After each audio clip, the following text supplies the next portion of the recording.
política del momento hoy en Colombia. Lo que algunos analistas políticos han denominado la jugadita. Y nuevamente, el protagonista, el senador por el Centro Democrático Ernesto Macías. ¿En qué consiste la jugadita? Pues bien, había una expectativa en el país. Los sectores de oposición, senador Jorge Enrique Robledo, senador Gustavo Petro, habían citado al ministro de la Defensa, Carlos Holmes Trujillo, a un debate de moción de censura. La moción de censura es cuando el Congreso de la República y sus mayorías le piden al presidente de la República revocar el mandato de uno de sus ministros. Coloquialmente se podría decir, se tumba un ministro producto de las pruebas en medio de un debate de control político. Y bueno, llegamos a ese debate de control político y a pedir la moción de censura por lo que ustedes han visto en Colombia, masacres totalmente impunes, lo que sucedió en Bogotá el 9 y 10 de septiembre, desmanes de la fuerza pública, tropas de los Estados Unidos en el territorio colombiano sin pedir permiso al Congreso de la República. En fin, se han acumulado una serie de eventos que ameritaban la moción de censura para la oposición política al gobierno de Iván Duque. Sin embargo, nuevamente Ernesto Macías se inventan una jugadita allí y con el presidente del Congreso, el doctor Char, terminan anulando prácticamente el debate de la moción de censura. Para que nos explique bien qué fue lo que pasó, estamos en comunicación con el jefe de prensa del senador Gustavo Petro. Andrés, muy buenas tardes. En directo en este momento estamos en comunicación con el Congreso de la República. Andrés, explícanos qué fue lo que pasó ayer en el Congreso de la República y lo que está generando en este momento, si se me permite el término, la indignación democrática. Holman, muy buenas tardes para usted y para todas las personas del tercer canal. Así es, los saludamos desde el Congreso de la República. Pues bueno, ayer se tenía previsto que se realizara el debate de moción de censura convocado por el senador Roy Barreras y también por el senador del Polo Democrático, el doctor Robledo. En medio de toda esta confusión de lo que pasó ayer, nadie entendía qué era lo que se estaba debatiendo, si era la moción de censura o si era alguna otra cosa. En el orden del día colocaron antes de la moción de censura algo que podríamos llamar una jugadita. Ahí mismo también en el orden del día citaron a un debate de control político al ministro de Defensa y a la directora del Instituto Colombiano de Bienestar Familiar, del ICBF. Empezó todo este debate, Roy Barreras hizo su pronunciamiento, 1 hora y media habló precisamente Roy Barreras, donde también dejó en alerta lo que estaba pasando. No colocaron en el primer punto del orden del día la moción de censura, que era lo que se estaba citando y era lo que habían acordado días antes con el presidente Arturo Char y con el secretario general del Congreso de la República, del Senado de la República. Empezó toda esta discusión. Roy Barreras hizo su intervención, luego le tocaba el turno al senador Jorge Enrique Robledo, al cual no quiso hacer la intervención, dijo que esas no eran las reglas del juego, señaló que habían violado un acuerdo en el que habían llegado para hacer este tipo de debates y sobre todo porque le iban a dar la palabra también por el mismo término de tiempo al Centro Democrático, a la senadora Paola Holguín y al senador Ernesto Macías, quienes lo que hicieron fue defender al ministro de Defensa y en ningún momento se llegó a un tipo de debate. Terminado todo esto, el senador Gustavo Petro demoró 3 horas para que el presidente Char le diera la palabra, no le quería dar la palabra, se intentó por todos los medios, llamándolo directamente, enviándole los mensajes con el secretario Gregorio Hash y también por medio de la aplicación, el cual después de 3 horas, casi 4 horas, le da la palabra y es donde Petro hace el señalamiento de que se está violando la democracia al cerrar el Congreso de la República solamente por un aparente caso de COVID-19 de la senadora María del Rosario Guerra. Señala también La Voz, dice que al cerrar el Congreso se estaría violando totalmente la democracia, estarían acabando la democracia y estaríamos entrando en una dictadura. Allí también deja muy claro que no tenía por qué haberse metido este debate de control político antes de la moción de censura, porque justamente aprovechó el Centro Democrático ese espacio para poder meter una proposición en el cual daban como satisfechos todas las respuestas del ministro de Defensa, Carlos Holmes Trujillo, y así evitar que se llevase a una moción de censura. Entorpecieron el proceso de moción de censura, del cual se había aplazado ya 3 veces. Hoy era la cuarta fecha, ayer era la cuarta fecha, perdón, para poder llevar a cabo este debate de moción de censura, y lo interpusieron esta proposición, lo cual entorpeció por completo el debate que se tenía previsto que se diera por el tema de las tropas militares de Estados Unidos en Colombia, y también por los hechos ocurridos el 9 y 10 de septiembre en la capital colombiana. Pues bueno, todo eso ha sido el hazmerreír por muchas partes de la sociedad, de que el Congreso lo que está haciendo es jugando con la democracia.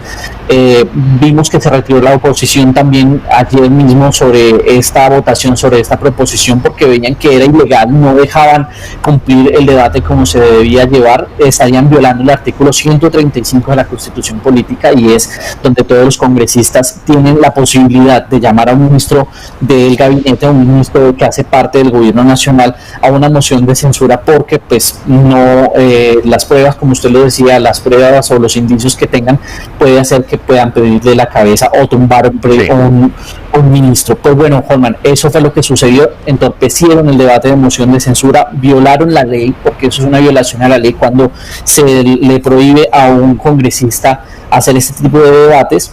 El senador Gustavo Petro ha señalado a través de sus redes sociales, y también lo hizo ayer en la plenaria del Congreso de la República, que le solicita a todos los abogados demócratas que quieran organizar una denuncia por prevaricato ante la Corte Suprema de Justicia por el saboteo de 58 senadores a este debate de moción de censura. Lo que sucedió, dice él, va en contra del derecho constitucional, y también señala él que hay muchas personas que le están haciendo daño a la democracia y por eso están violando la ley de alguna forma. Andrés, en efecto, en contados minutos vamos a ver la intervención del senador Gustavo Petro, una intervención que han calificado varios senadores, tanto de oposición como gobiernistas, de una intervención contundente, argumentada, elocuente, como las que nos tiene acostumbrados el senador Gustavo Petro. En unos minutos vamos a ver esa intervención, y mientras tanto les voy a pedir a ustedes que nos den like en la transmisión o en el contenido, si están de acuerdo, les gusta el tercer canal, la voz de los que no tienen voz.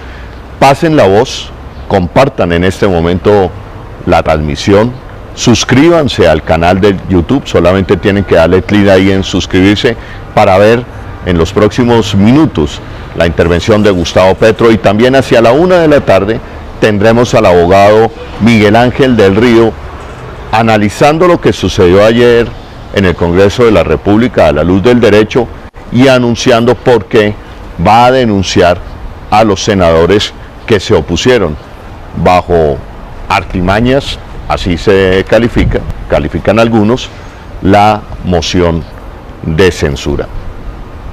Ya están en este momento, efectivamente estamos viendo cómo está subiendo en este momento la audiencia. Estamos en YouTube, en Facebook y en los diferentes canales, también a través de mi página fanpage de Holman Morris. Entonces, si quieres, Andrés, das tú la introducción a la intervención que vamos a ver a continuación del senador Gustavo Petro, que está despertando tantos comentarios en el ambiente político hoy en Colombia.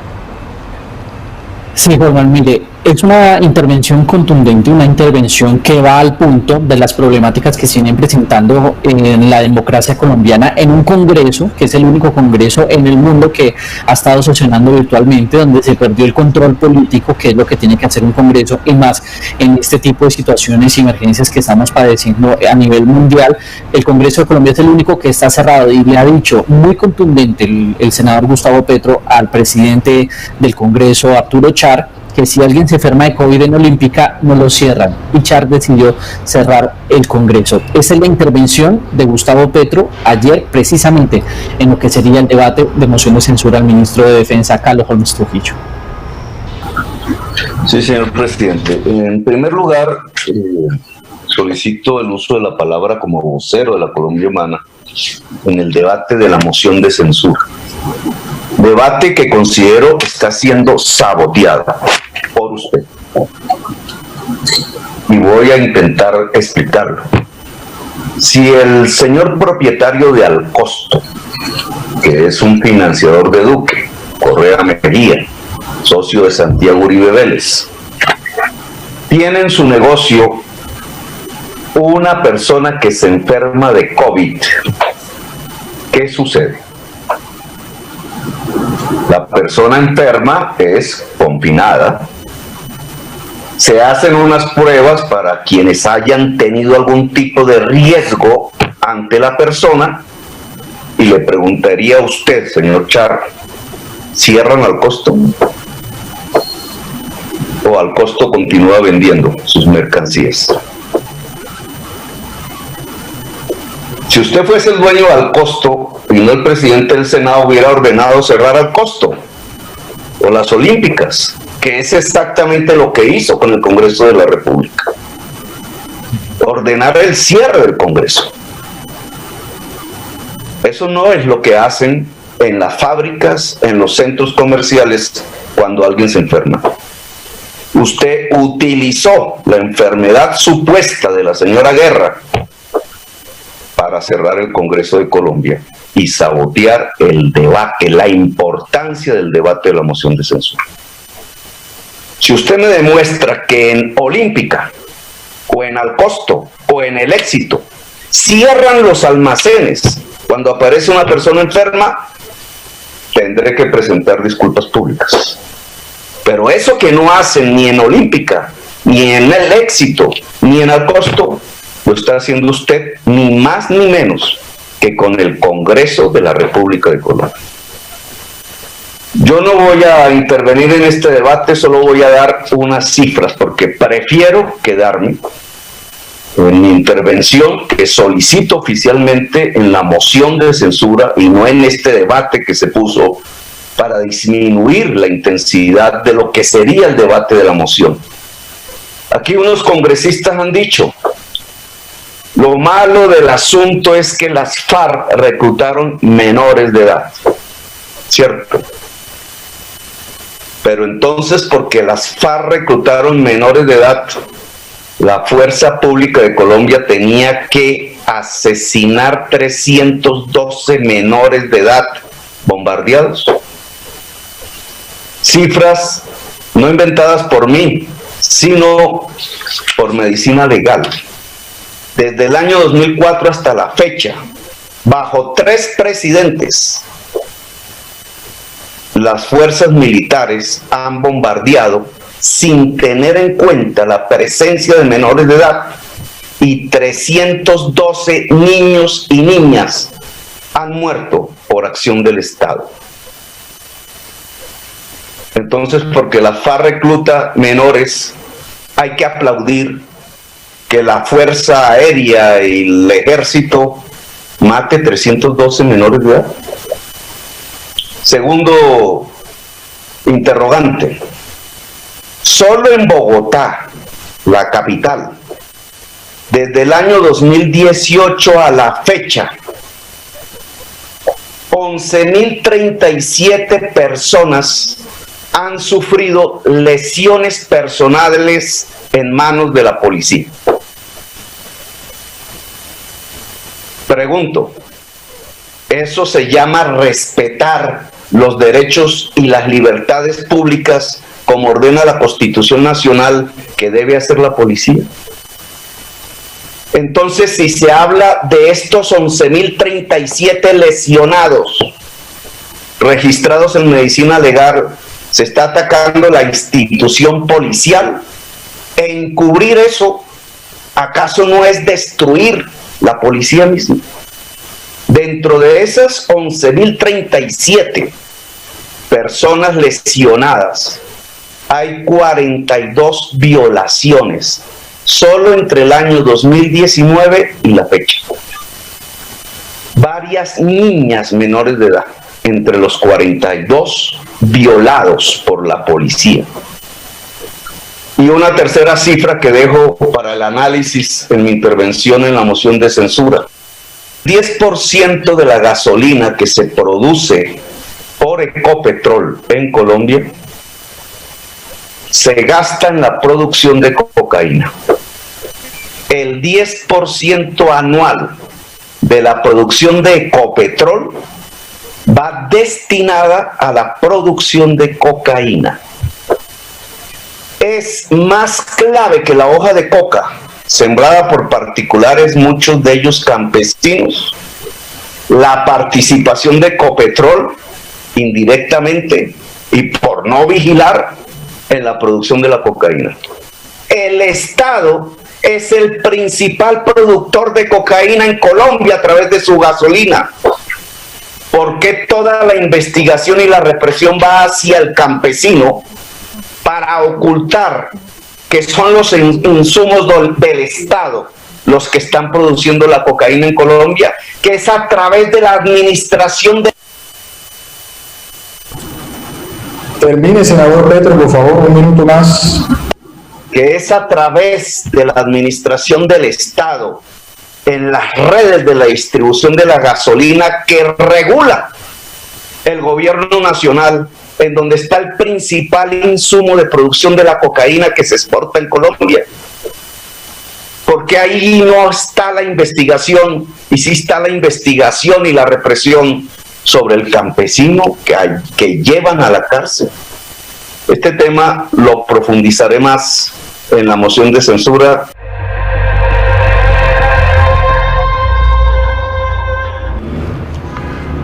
Bueno, Andrés y televidentes, debo confesar que me pasó un escalofrío cuando escuché la cifra de que en los últimos 3 gobiernos y en medio de la barbarie de la guerra han sido bombardeados en campamentos guerrilleros 312 niños y han sido violados y violadas otra cantidad de niños y niñas en establecimientos de la fuerza pública, en CAIS y en otros lugares, o por soldados, como el caso de la niña en Vera. Estos eran los elementos, los ejemplos para el análisis y el debate de control político ayer al ministro de Defensa, de la moción de censura al ministro de Defensa, que fue boicoteada por el presidente del Congreso, el señor Char. Estas cifras y cómo tenían planteado ustedes el debate, Andrés, usted como jefe de prensa del senador Gustavo Petro. Bueno, Juanman, teníamos unas cifras mucho más amplias, no solamente estas que el senador Petro nombró en el debate, sino que teníamos otras que quizá fuesen mucho más fuertes. Él señalaba que habían unas niñas que habían sido abusadas sexualmente por miembros de la fuerza pública en lo que va corrido del año, más exactamente entre marzo de 2019 y junio de 2020. Hay unas cifras que uno dice esto no puede estar pasando. Vemos que solo en 2019 se abusaron a 4 menores hombres de menos de 14 años, fueron violados por miembros de la fuerza pública, y más exactamente 15 niñas fueron abusadas sexualmente por agentes de la policía en la ciudad de Bogotá. Estas cifras corresponden a la ciudad de Bogotá. Teníamos mucho más información respecto a los barrios donde se habían presentado este tipo de abusos. En solamente, para ponerlo así de ejemplo, de marzo de 2019 a junio de 2020 son 42 casos los que se habían presentado de abusos sexuales, nada más son los abusos sexuales de esto. También vimos con mayor relevancia las cifras que tenían que ver con la violación de los derechos y violación también de personas de la población LGBTI. Hay personas que no han denunciado, colocan ellos en medicina legal que a pesar de que fueron atendidos por ellos para hacer todo todo el proceso de documentación de los hechos, no quisieron revelar su identidad, pero es muy preocupante las cifras que se vienen presentando. Y también la otra cifra, que es una investigación que realizamos frente a los niños que han sido bombardeados en los campamentos de los grupos ilegales al margen de la ley. Señala en una de las respuestas que nos dio en ese entonces el ministro de Defensa, señala que la inteligencia actuó conforme a todo lo que le habían dado los datos, la inteligencia que habían hecho, y el ejército bombardeó esa zona sin percatarse que allí habían menores de edad. Son 312 los niños y niñas que asesinaron bombardeados por el ejército, por la fuerza pública del Estado colombiano, entre las cuales hay alrededor de 12 a 14 menores de 4 años, es decir, bebés que murieron bombardeados durante estas operaciones militares por parte del ejército. Y bueno, todo esto que se viene presentando, el senador también hacía referencia al combustible que se utiliza para la producción de cocaína, que sería otra de las formas que se estarían presentando y que también estaría cobrando la vida de diferentes comunidades y diferentes personas en los territorios donde se produce la cocaína. Y por supuesto también llevábamos la alerta del asesinato de líderes sociales y sobre todo de personas que son militantes de la Colombia Humana, esa preocupación que también es latente, que ha denunciado el senador luego de los últimos hechos presentados. En un solo día 2 militantes de la Colombia Humana fueron asesinados, y esa preocupación que se viene presentando también se iba a exponer en este debate de moción de censura al ministro de Defensa, y bueno, debate que fue totalmente entorpecido por parte de los partidos de gobierno, y ya conocemos lo que ocurrió, la polémica que se viene presentando y la democracia que es la que se ve afectada. Andrés, y quiero resaltar esto. Hizo el Centro Democrático todo lo posible para que estas cifras y la profundidad, lo que hay detrás de estas cifras, lo conociera el país. 312 niños bombardeados durante los últimos 3 gobiernos, violaciones al interior del ejército, violaciones a niñas, violaciones en los CAIs. Era parte del debate. También una cifra bien reveladora, o un dato revelador. La cocaína que se produce en Colombia, el insumo más importante es gasolina que produce Ecopetrol. Entonces, el planteamiento es, ¿por qué no se controla la gasolina? Porque eso no es más fácil controlar la gasolina llegando a los territorios donde se está produciendo hoy cocaína. Claro, lo fácil es detener campesinos, llenar las cárceles de campesinos que no tienen otra cosa que cultivar y decir, estamos combatiendo el narcotráfico. Una mentira que nos venimos echando en este país hace muchos años. Y esa política es un generador de violencia en los territorios. Pero cuéntenos rápidamente, Andrés, antes de pasar, mucha atención, tenemos la reacción también del senador Alexander López del Polo Democrático, contundente también. Brevemente, Andrés, ¿cuáles fueron las artimañas que utilizaron para no darle la palabra al senador Gustavo Petro después de 3 horas? No, Juan Manuel, esto fue una hecatombe, por así llamarlo. Eso ya se volvió un espectáculo. No nos había pasado de eso. Tienen una aplicación para la cual uno puede pedir la palabra. Se pidió en varias ocasiones repetitivas. Pensamos que era error de la plataforma. Vinieron los ingenieros, la revisaron. La plataforma estaba bien. Se llamó al secretario general del Senado, al doctor Gregorio Hash, que se estaba pidiendo la palabra no solamente para intervención como vocero de la Colombia Humana, sino para una moción de orden, y tampoco fue escuchada. Le pasaban los mensajes, nos comunicamos con varios asesores del senador, el presidente Arturo Char, y hizo caso omiso a los llamados que se habían presentado. El senador obviamente abrió micrófonos de la aplicación de la plataforma, no lo escucharon, le tenían bloqueado. Lo mismo le pasó no solamente a Pedro, sino también a la doctora Aida Bella, que estaba pidiendo la palabra y después de varias horas se la dieron, porque ya varios senadores estaban levantando la voz un poco sobre esto que venía pasando. A Armando Benedetti también le ocurrió lo mismo, pero nos hemos dado cuenta que es algo que ya se viene presentando y solamente pasa con los sectores que son parte de la oposición o quienes están haciendo oposición al gobierno del presidente Iván Duque. Las personas del Centro Democrático sí tienen la facilidad de tener una réplica, de tener una moción de orden, de tener quizá la palabra, pero vemos que ayer se presentó ese problema y no solamente ese problema. Mire, le quiero dar un dato.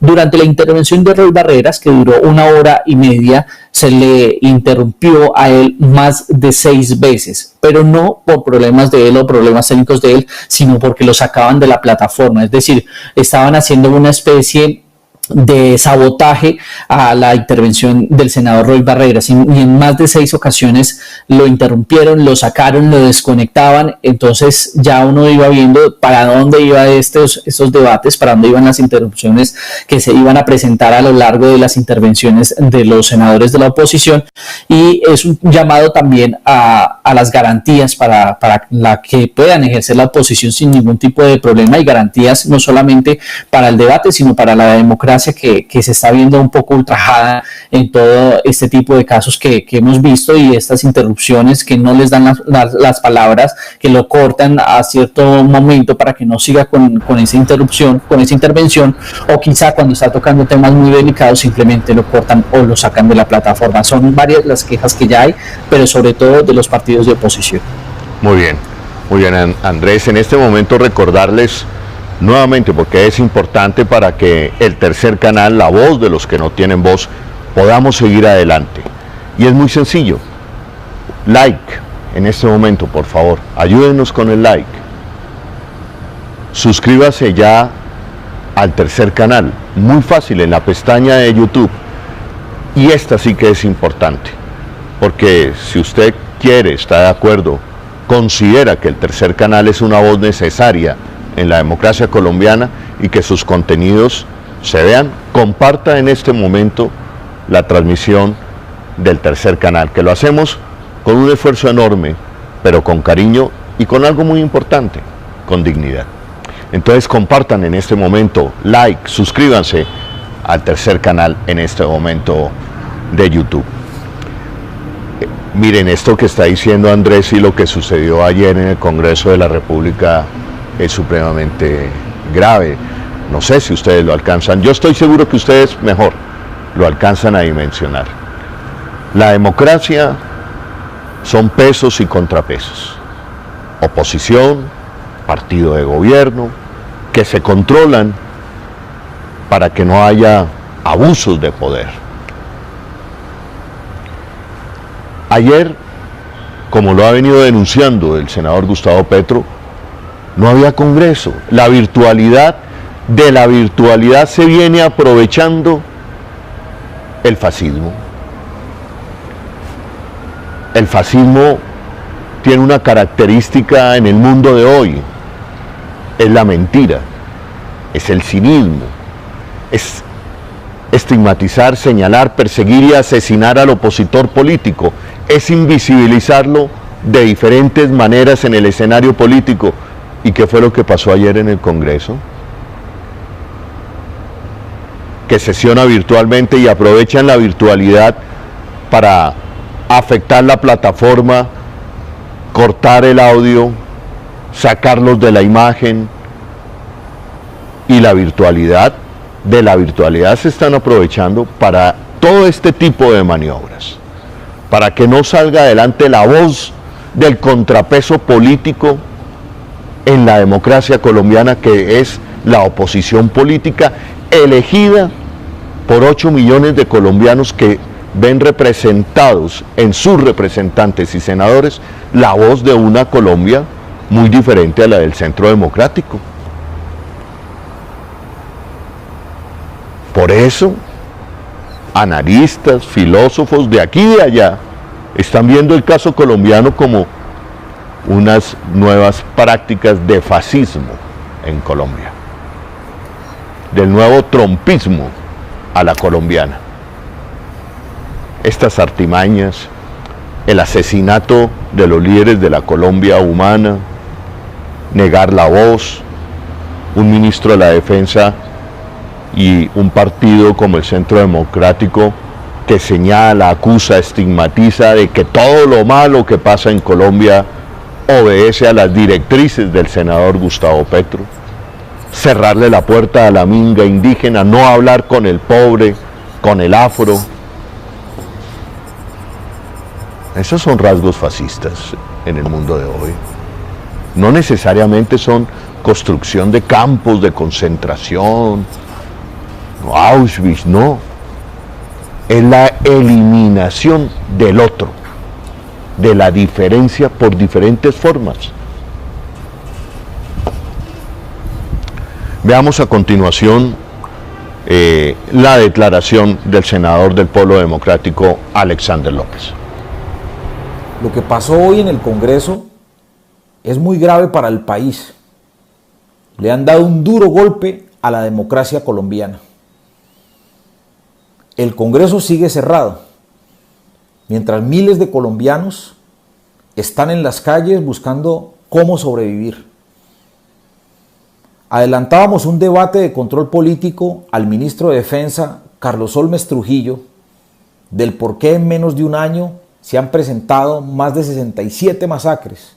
En su mayoría han muerto jóvenes, a pesar de que la Defensoría del Pueblo, en alertas tempranas, advirtió el riesgo de estas comunidades. Le preguntamos también por qué está aumentando la inseguridad en las ciudades y en las zonas rurales.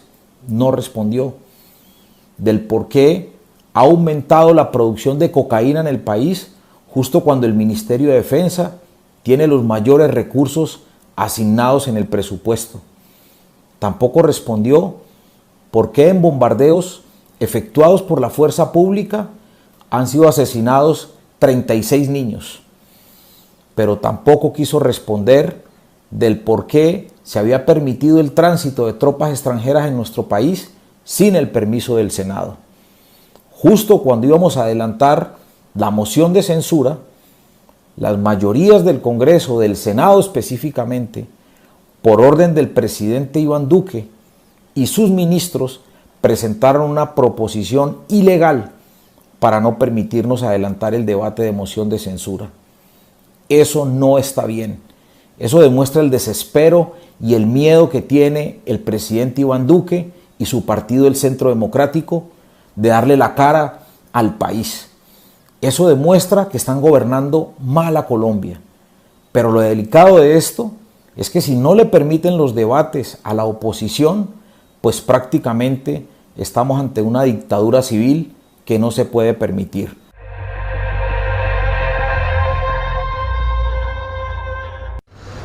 Una dictadura civil que no se puede permitir.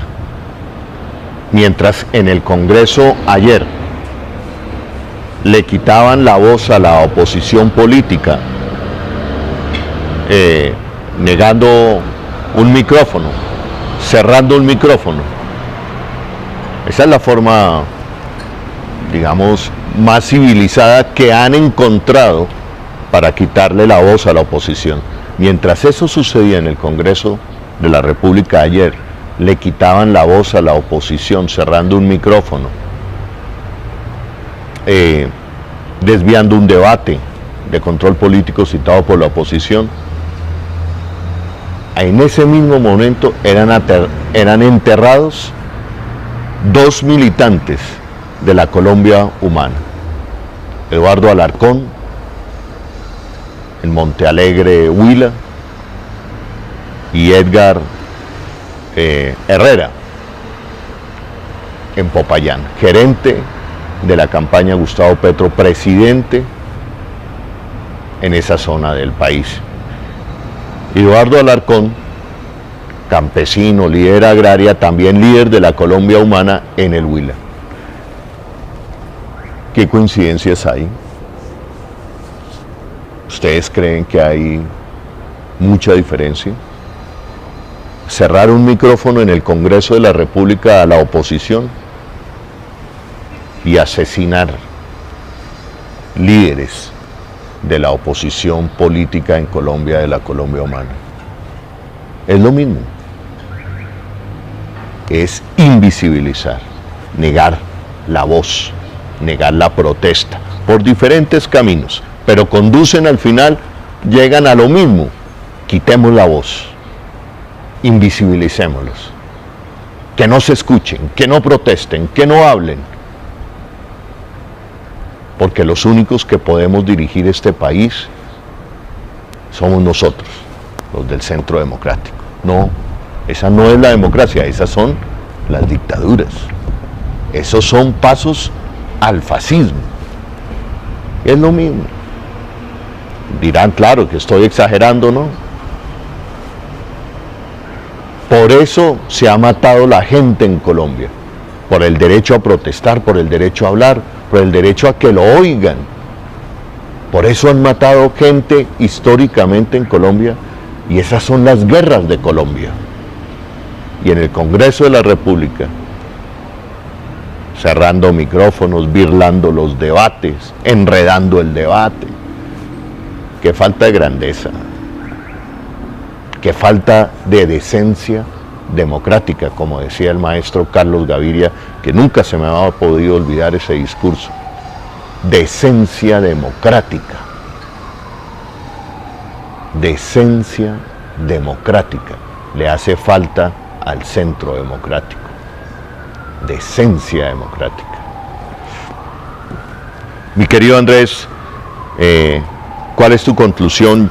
Y ya en minutos, pasen la voz, ya en minutos el abogado Miguel Ángel de Río anunciando la denuncia precisamente a aquellos indecentes democráticos que hay en el Congreso de la República, que no han entendido que la democracia es escuchar al contendor político, escuchar a la oposición, darle garantías al que piensa diferente.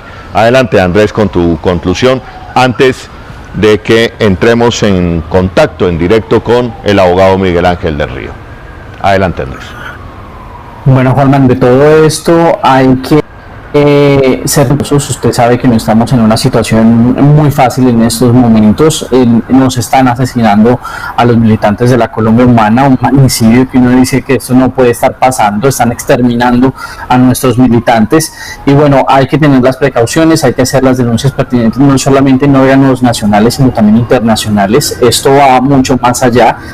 Quiero señalarle que el día lunes el senador Gustavo Petro tendrá una reunión en el Ministerio del Interior, una mesa técnica para la protección de los derechos de los militantes de la Colombia Humana, algo que no se ha tocado en los medios de comunicación, pero es una mesa de garantías donde buscamos que efectivamente se dé la protección necesaria y contundente a todos los militantes de la Colombia Humana que se han visto inmersos en todas estas amenazas, en todos estos panfletos que siguen llegando. Hoy, por ejemplo, llegaron 2 panfletos a distintos militantes de la Colombia Humana, ayer a los militantes en La Guajira, y todas estas amenazas que se vienen presentando. Entonces el día lunes se tendrá esa reunión con el Ministerio del Interior, también estará la ONU, estará la Unidad Nacional de Protección, la Procuraduría, donde se busca tener garantías para la población de la Colombia Humana, para los militantes de la Colombia Humana que se han visto afectados con todas estas amenazas. Y bueno, seguiremos aquí desde el Congreso de la República, esperemos que con más garantías, esperemos que se respete la democracia, que es lo que buscamos todos, que en este país se respete, y por supuesto las garantías para la oposición, para que se pueda ejercer la oposición sin que esto de pensar distinto al gobierno nos esté costando la vida. Andrés, una pregunta ya para terminar. ¿Cómo está la seguridad del senador Gustavo Petro? Yo en particular he manifestado en los últimos días mi profunda preocupación, además por la indolencia que presenta el presidente Iván Duque, que no hay una mínima expresión de condolencia, de rechazo al asesinato de los líderes de la Colombia Humana. Pues Holman, le podría esto resumir quizá en una frase: el expresidiario tiene más seguridad que el propio Gustavo Petro. Contundente esa frase. El expresidiario senador Álvaro Uribe Vélez tiene en este momento más seguridad que el líder de la oposición política más importante del país hoy en Colombia, que el senador Gustavo Petro, que no está inmerso en delitos de lesa humanidad, que no está inmerso en curso de ningún delito, y que por el contrario se ha ganado el afecto, el cariño de 8 millones de colombianos. No sé si ya tenemos en contacto al abogado Miguel Ángel del Río. Despido en este momento de la transmisión a Andrés Hernández, jefe de prensa del senador Gustavo Petro, que nos ha hecho pues un resumen de esa triste jornada ayer antidemocrática en el Congreso de la República. Andrés Hernández, muchísimas gracias, Andrés. A ti, Holman, gracias por la invitación, y aquí seguimos desde el Congreso de la República, esta oficina que es de todos. Muchísimas gracias, Andrés. Y en este momento de la tarde, compartan ustedes la transmisión, van a escuchar a un abogado que yo respeto y quiero mucho, el doctor Miguel Ángel del Río. Es la antítesis del abogado Abelardo de la Espriella, quien dice que el derecho no tiene nada que ver con la ética. Pues hay muchos que creemos que sí, y uno de ellos es precisamente el abogado Miguel Ángel del Río, decente, un abogado decente. Doctor Miguel Ángel del Río, muy buenas tardes en este momento de la transmisión aquí en el Tercer Canal, la voz de los que no tienen voz. Holman, un caluroso saludo, gracias por esa introducción venida de usted, un amigo, una persona a quien respeto también y aprecio muchísimo. Gracias por la invitación. Doctor Miguel Ángel del Río, usted anunció en las últimas horas denuncia por prevaricato a los senadores que boicotearon el derecho que tiene la oposición política en Colombia a moción de censura, en este caso al ministro de la Defensa, doctor Carlos Holmes Trujillo. Explíquele a los colombianos, doctor Miguel Ángel del Río, por qué el prevaricato y qué significa esto a la luz del derecho, pero también a la luz de la democracia.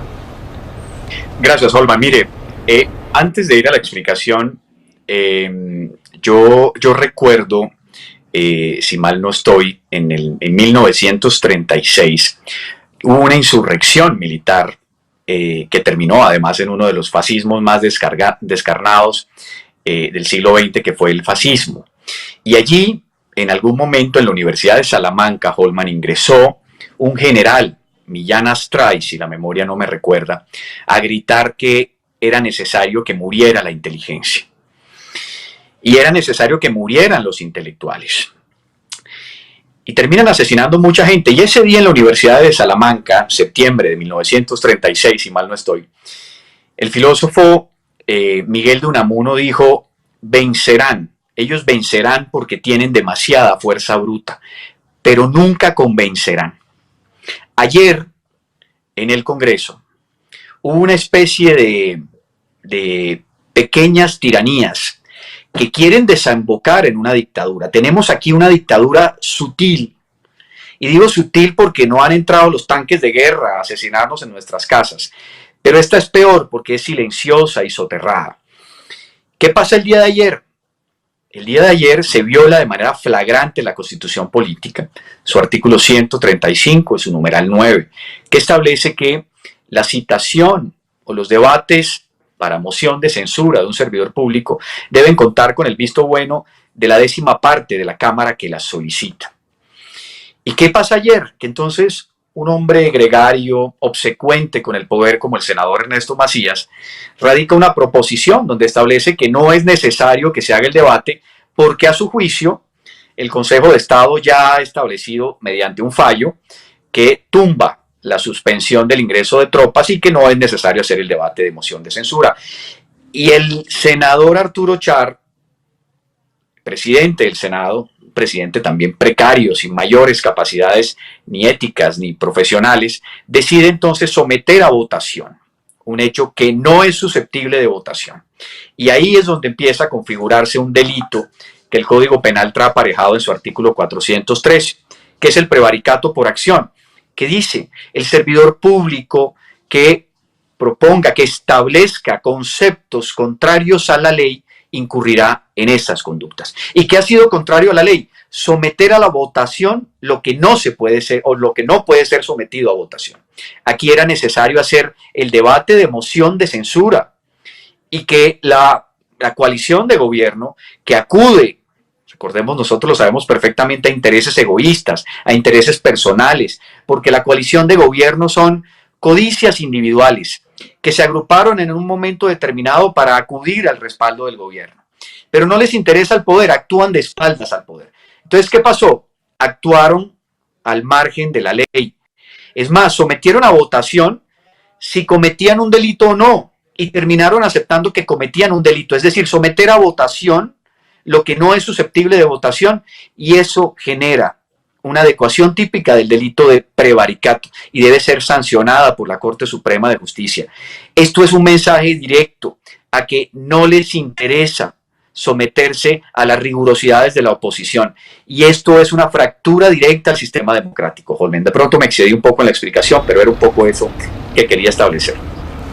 No, necesaria, y me hizo usted recordar precisamente ese pasaje de la historia del fascismo ahí en la Universidad de Salamanca. Podrán vencer, pero no convencerán. Y es lo que está sucediendo hoy en Colombia, pero con unos ríos de sangre impresionante y negando la voz en el episodio de ayer de la oposición política en Colombia. Usted denuncia por prevaricato, ¿y qué viene ahora, doctor Miguel Ángel del Río? El día lunes, junto con mi amigo Augusto Campo, vamos a radicar una denuncia por los delitos de prevaricato por acción en la Corte Suprema de Justicia, específicamente la Sala de Instrucción Penal, para que establezca si estas conductas, Holman, hacen incurrir a estos senadores en esa adecuación típica que yo he establecido y que estoy convencido desde el punto de vista jurídico, que se prueba además de una manera muy objetiva, con la sola votación. Porque aquí no es que los senadores digan, mire, es que yo no sabía que si yo votaba de esa manera incurría en un delito. Recordemos que el desconocimiento de la ley no impide la adecuación penal. Entonces, ellos sabían además perfectamente que sus conductas eran contrarias a la ley, porque lo establece la ley quinta, porque lo establece la Constitución Política en su artículo 135, porque no se exige, no puede ser sometido a votación lo que no es susceptible de hacerlo. Como decía además Gómez Dávila, la estupidez congrega. Entonces creen que porque son mayoría y porque tienen fuerza bruta pueden desbordar las estructuras constitucionales y democráticas. Esto es inaceptable, pero es más inaceptable ese ataque contra la oposición, porque entonces casi que nos venden la idea, Holman, de que aquí al futuro todas las mociones de censura deberán ser sometidas a una votación previa, lo que significa que de aquí al futuro no habrá nunca más moción de censura. Y eso es un exabrupto jurídico y es un exabrupto desde el punto de vista constitucional. Pero repito, lo que más lastima, lo que más inquieta y lo que más molesta es esa forma de atacar a la minoría opositora, que es mucho más grande en conocimiento, mucho más grande en valentía y en ética, y obviamente en algún momento serán sometidos por ese poder desbordado de la esencia y de la ética del deber público. Doctor, en efecto, doctor Miguel Ángel del Río, como siempre usted contundente y claro. Yo le tengo una última pregunta, pero antes de ello quiero comentarle a usted que después de su entrevista vamos a escuchar a los hijos del arco iris, a los hijos de la lluvia, a los hijos de los sueños, los MISAC, que ayer se tomaron el aeropuerto El Dorado en un hecho sin precedentes, de forma pacífica, pero también contundente, porque quieren hablar, quieren que les presten atención. Entonces ahora vamos a escucharlos y vamos a escuchar una colega periodista indígena MISAC, Diana Hamondoy, y está posteriormente después de usted. Lo digo porque en este momento compartan la transmisión, denle like y suscríbanse al canal nuestro de YouTube para ver el término de la entrevista con el doctor Miguel Ángel del Río, pero también ver la entrevista con Diana, colega periodista del pueblo MISAC, explicándonos por qué la acción que realizaron ayer en la ciudad de Bogotá. Doctor Miguel Ángel del Río, usted que es un estudioso de la historia del derecho, se está configurando en Colombia el fascismo. Hemos visto planteamientos filosóficos, políticos en las últimas semanas de qué se está definiendo en el mundo de hoy, cómo se define en el mundo de hoy los nuevos fascismos, que no necesariamente se necesita un partido como el nazismo, o se necesitan los campos de concentración, sino se necesita que la verdad se haga, que la mentira se haga norma, que el cinismo reine, que la violencia, la invisibilización y la estigmatización contra todo aquel que piense diferente reine, y están diciendo, y que aparte de eso, pues el control lo asuma todo el Ejecutivo, todo recaiga en poder del Ejecutivo, como ya lo ha denunciado Transparencia por Colombia, que está sucediendo hoy en Colombia. ¿Hay visos de fascismo hoy en Colombia para usted? Pero claro que sí, Holman, es que aquí han cambiado los métodos.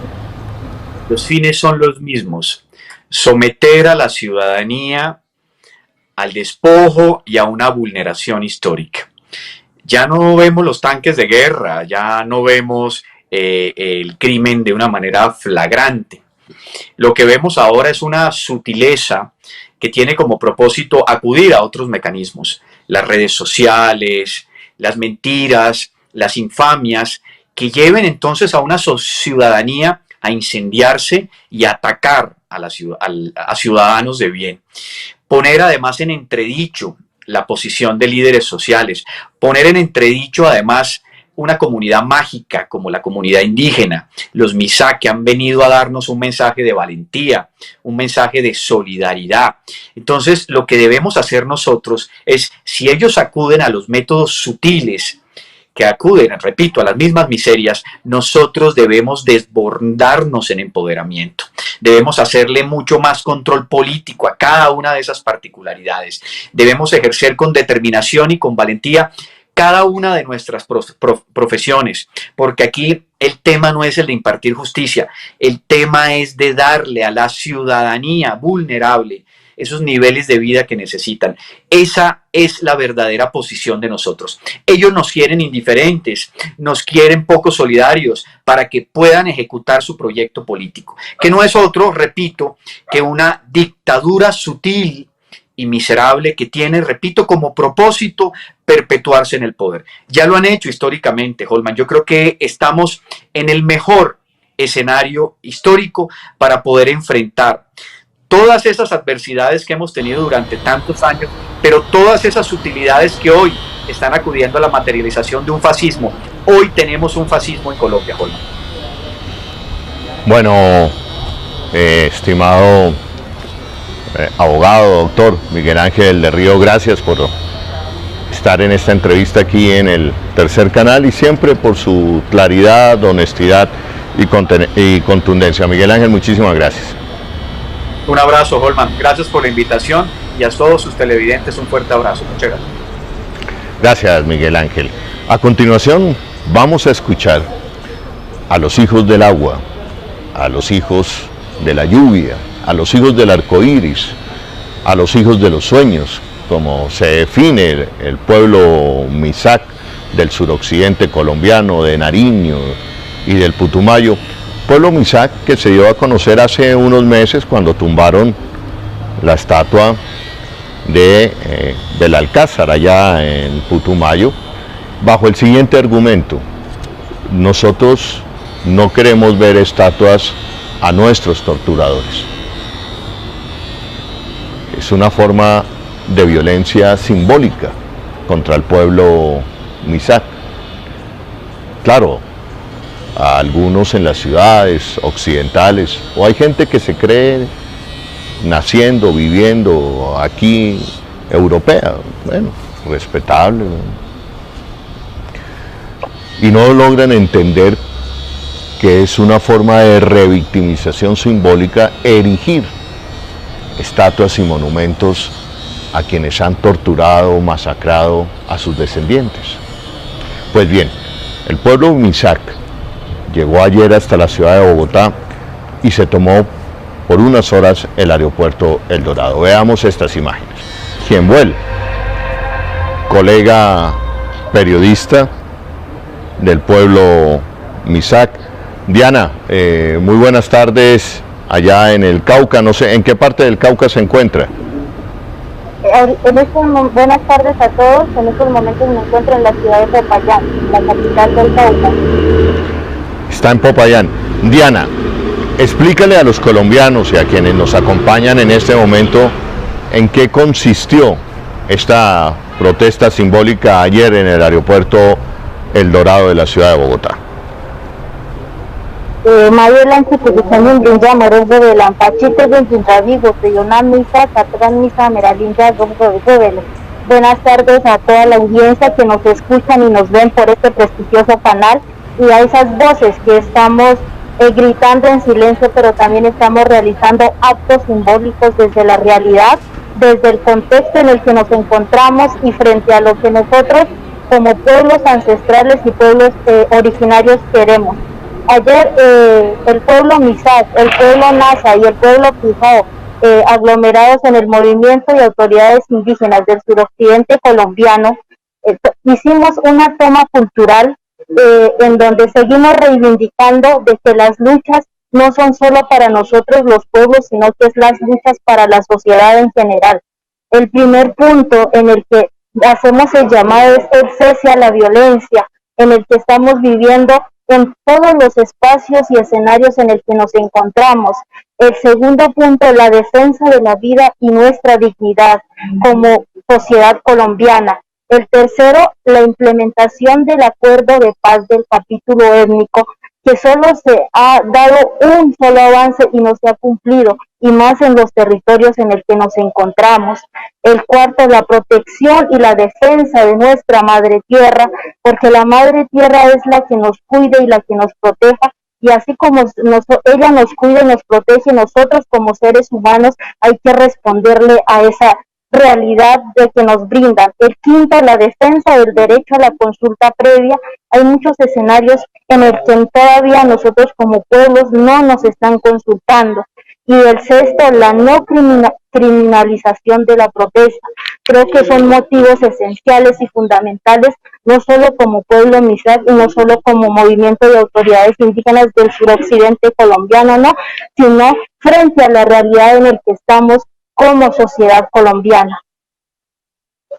Sí, Diana, pero entonces si te entiendo bien, ustedes también hacían parte de la minga, solo que prefirieron este acto de toma del aeropuerto El Dorado, ¿es correcto? La minga surge en el año 1994 en el departamento del Cauca con el plan de vida.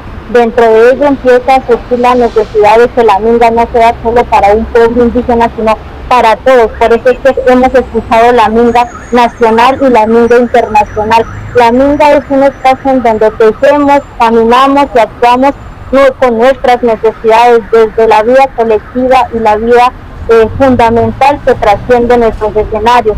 Nosotros hicimos y reforzamos esa reivindicación que se viene dando como sociedad desde las luchas conjuntas. Sí, Diana. ¿Y a qué llegaron? Me dicen que en este momento precisamente están negociando con el gobierno nacional, el pueblo Misak. ¿Qué ha pasado en este momento? En estos momentos estamos en conversación interna como autoridades indígenas del movimiento AISO. Las personas que están delegadas en la ciudad de Bogotá se encuentran en la casa Misak, haciendo un debate y un análisis interno de cuál es la avanzada que se va a dar. En estos momentos acá en Popayán estamos reunidos frente a lo que se acordó cuando derribamos a Sebastián de las Casas, con el pueblo Misak, con las instituciones, las universidades y también el Estado, de cómo hacer el seguimiento frente al espacio ancestral del Morro acá en la ciudad de Popayán. Estamos en eso, preciso en estos momentos, dialogando frente a la agenda que se va a acordar y que se viene realizando desde la María Piendamó y cómo ese espacio del sitio ceremonial tiene un patrimonio que es arqueológico y ancestral desde los pueblos tegumenses. Muy bien. Diana, hace pocos minutos el CRIC, el Consejo Regional Indígena del Cauca, que en su seno alberga 10 pueblos indígenas del suroccidente colombiano, acaba de declarar el rompimiento de los diálogos con el gobierno nacional, de los diálogos de la Minga. ¿Qué viene entonces ahora para la Minga y qué viene entonces para el movimiento, para el pueblo Misak? ¿Qué otras acciones van a emprender para ser escuchados, para ser tenidos en cuenta, para que no se les mate, para que se respete la protesta de los pueblos originarios en Colombia? Bueno, ¿qué viene en estos momentos? Yo lo digo como persona, como mujer, como comunicadora. Hay que sentarnos a analizar la realidad del movimiento indígena desde nuestra historia, desde nuestros mayores, pero también hay que sentarnos con los estudiantes, con los hermanos campesinos, con los hermanos afros y con los diferentes medios de comunicación. ¿Para qué? Para pensar en cómo dar una avanzada como la Minga nacional, la Minga, como el mismo nombre lo dice, la Minga en todos los escenarios.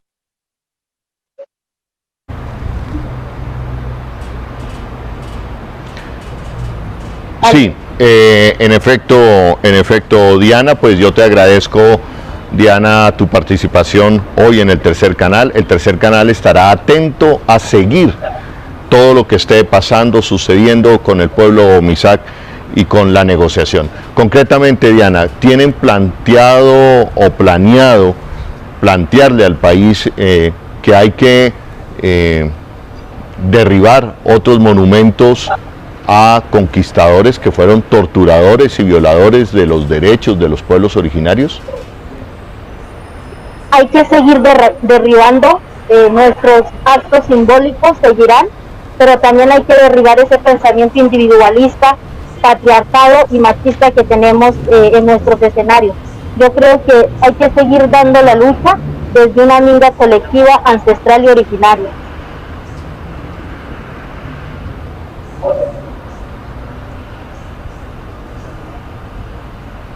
Bueno, muchísimas gracias en este momento, Diana, muchísimas gracias en este momento de la tarde. Gracias al pueblo Misak, gracias a usted, un saludo grande a todas las comunidades del suroccidente colombiano, Diana, y reiterando nuestra disposición desde el Tercer Canal de seguir siendo la voz de los que no tienen voz. Gracias, Holman, y también a los diferentes colegas que se encuentran en las ciudades, pero también dejemos esa palabra para nuestros territorios y para las voces que siguen silenciadas, pero que son importantes, en donde hay que seguir dando la realidad desde los contextos en el que nos encontramos como pueblos originarios. Un saludo a todos y a todas. Muchas gracias. Bueno, gracias, Diana, la despido y un saludo grande allá a Popayán y al suroccidente colombiano. Cambiando de tema, un tema triste para cerrar nuestra emisión de hoy, pero que tenemos que decirlo, tenemos que visibilizarlo. Visibilizar es también romper el espiral de la impunidad. Visibilizar también es combatir la barbarie. Ayer, y vamos rodando las imágenes en este momento, enterramos a Eduardo Alarcón, líder.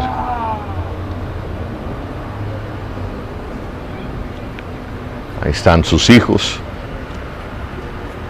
Habían asesinado durante la última década dos de sus hijos, dos de los hijos de Eduardo Alarcón. Y aquí están sus hijos menores enterrando en este momento a Eduardo Alarcón, enterrando a Eduardo en lo que fue su sitio, su territorio de sus últimas luchas agrarias, Campo Alegre, Huila. Eduardo Alarcón, campesino, líder agrario, perteneciente a la Colombia Humana. Paz en su tumba, solidaridad y, como se dijo ayer en Campo Alegre, su asesinato no quedará impune. Hipótesis sobre su asesinato. Había denunciado, le había dicho a familiares que hombres de la SIJIN lo venían siguiendo.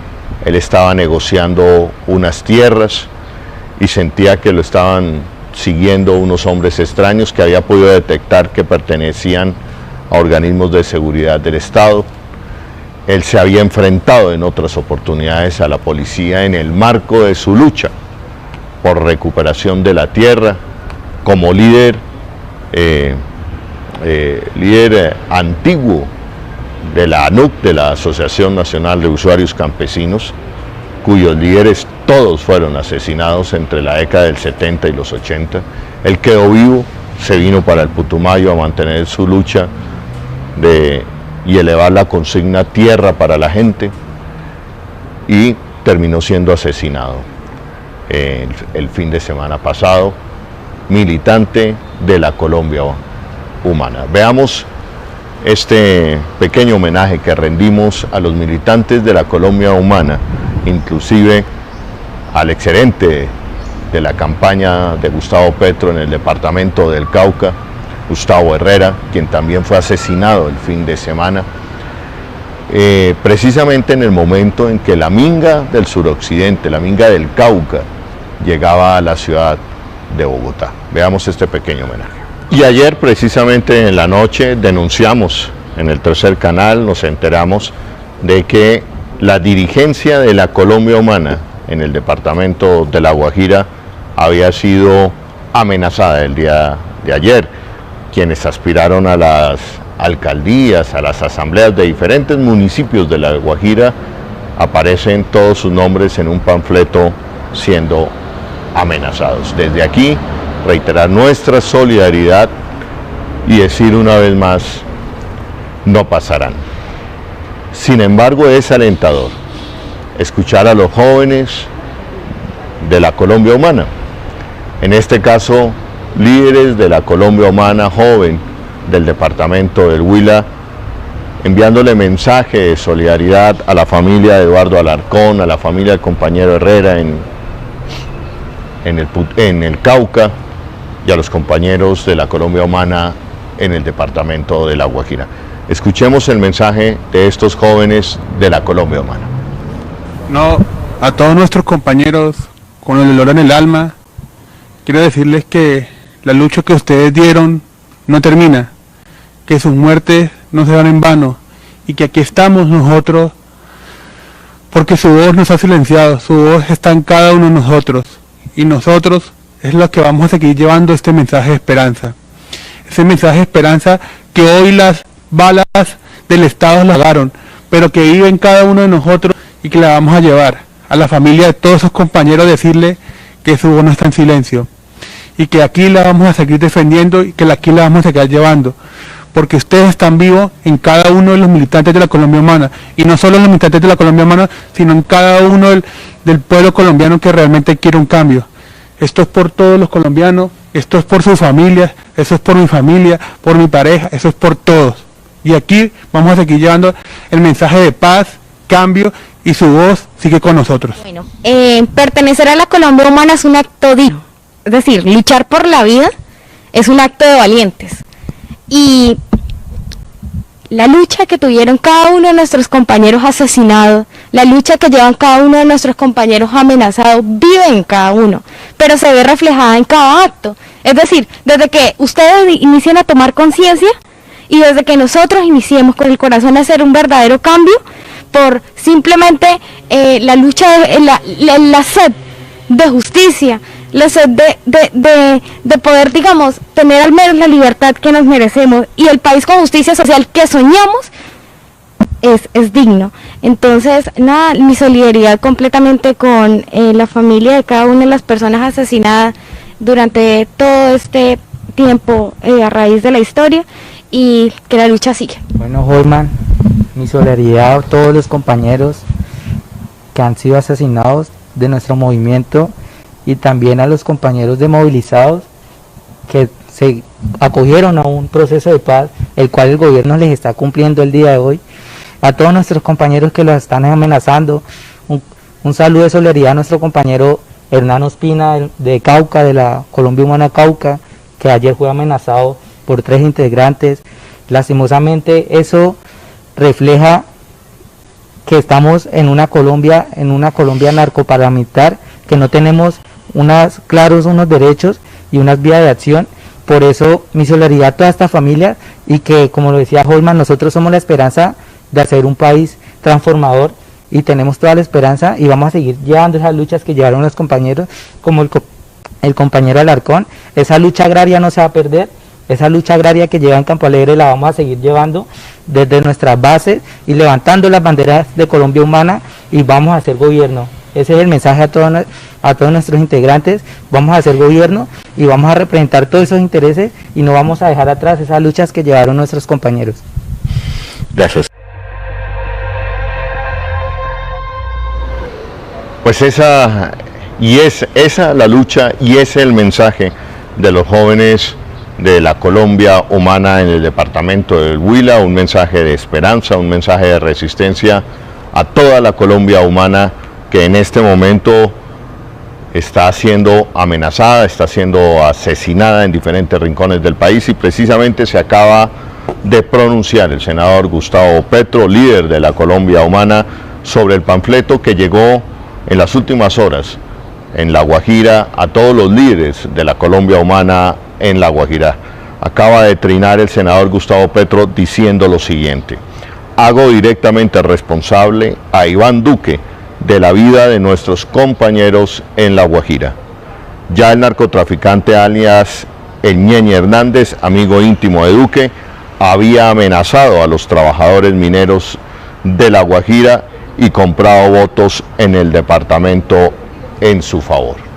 El senador Gustavo Petro, la voz más importante de la oposición al gobierno de Iván Duque, responsabiliza al presidente Iván Duque de la suerte de lo que pueda pasar en este momento a los líderes de la Colombia Humana en La Guajira. El Tercer Canal, la voz de los que no tienen voz, expresa su afecto, su solidaridad con los militantes, hombres y mujeres, líderes, trabajadores, obreros, maestros, jóvenes de la Colombia Humana en el departamento de La Guajira, y decirles que estamos haciendo lo que está a nuestro alcance para viajar en las próximas horas al departamento de La Guajira, visibilizarlos, denunciar y así romper la impunidad, rechazar la barbarie y decir con ustedes: no pasarán. Desde el Tercer Canal, la voz de los que no tienen voz, soy Holman Morris y les deseo muy buenas tardes.